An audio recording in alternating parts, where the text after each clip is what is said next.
In the heart of Africa, where the sun dips into the horizon and paints the sky with hues of crimson and gold, there's a village that's been passed down for generations. A village where magic and wonder are woven into the fabric of everyday life. This is the village of Ashura, where the tale of the moon begins. Ashura is a small village, nestled between two great rivers. Its people live in harmony with nature, respecting the land and its creatures. They're a community that values tradition and storytelling, where the elderly share tales of old around the fire.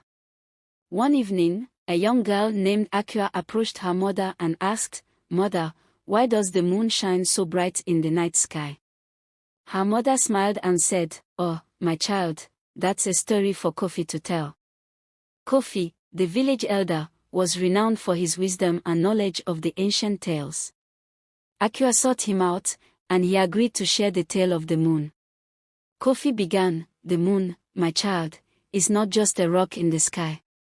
It's a symbol of wonder, a reminder of the magic that lies beyond our small village." He paused, taking a deep breath. The moon's mystery began long ago, when the world was young and mysterious. It was a time when gods and goddesses walked among humans, sharing their wisdom and power. As Kofi spoke, the villagers gathered around, intrigued by the tale. They'd heard stories of the moon before, but never one as captivating as this. Long ago, Kofi continued, there lived a beautiful woman named Niam. She was the daughter of the sky god and shone bright with a light that illuminated the world. Niam's story was one of love and longing. She fell in love with a mortal man named Kwame, but their love was forbidden. The sky god, who had grown fond of Niam's light, was displeased with their relationship. As Kofi spoke, the villagers felt a deep connection to Niam's story. They'd experienced similar struggles and heartaches, and Niam's tale resonated with them. The sky god, angry with Niam's defiance, banished Kwame to the earth, separating the lovers. Niam was heartbroken, pleading with her father to reunite her with Kwame.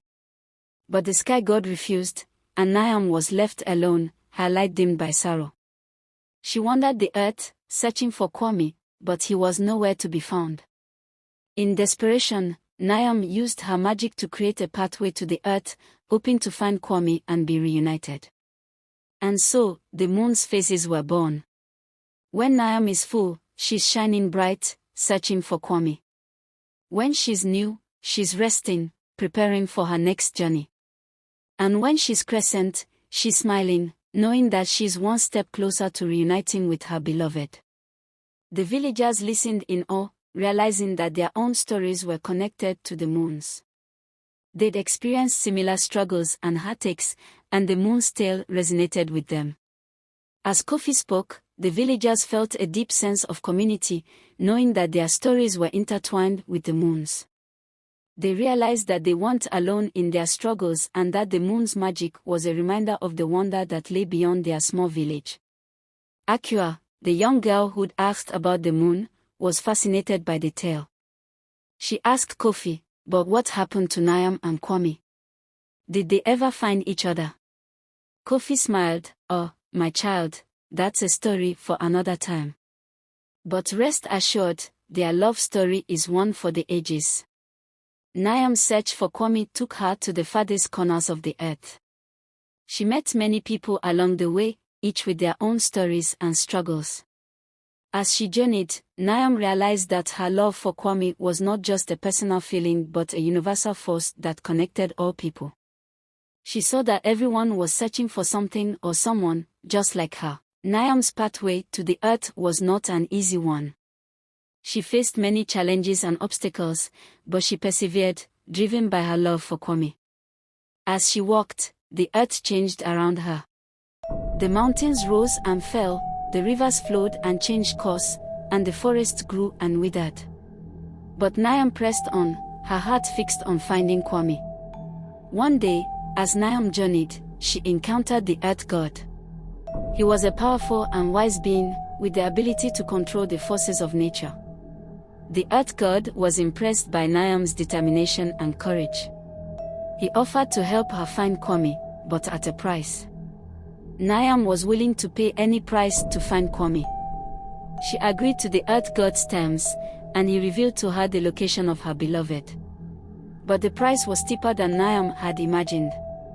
She had to give up her light, her magic, and her connection to the sky god. Niam was torn. She loved Kwame with all her heart, but she also loved her life as a goddess. She loved her light, her magic, and her connection to the sky god. But in the end, she made the sacrifice. She gave up her light, her magic, and her connection to the sky god, and the earth god revealed to her the location of Kwame. Niam found Kwame in a small village, surrounded by people who loved and respected him. She was overjoyed to see him, and he was equally happy to see her. They spent many days together, rekindling their love and reconnecting with each other. But Niam knew that she couldn't stay on earth forever. Niam said goodbye to Kwame and returned to the sky. She was welcomed back by the sky god, who was proud of her for making the sacrifice. But Niam's return was not without consequences. She was no longer the same goddess she had once been. She had changed, and her light was no longer as bright. Despite the changes, Niam's love for Kwame remained strong. She continued to shine her light, guiding him and others on their journeys. And though she was no longer the same goddess, her legacy lived on. Her love for Kwame became a legend, inspiring generations to come.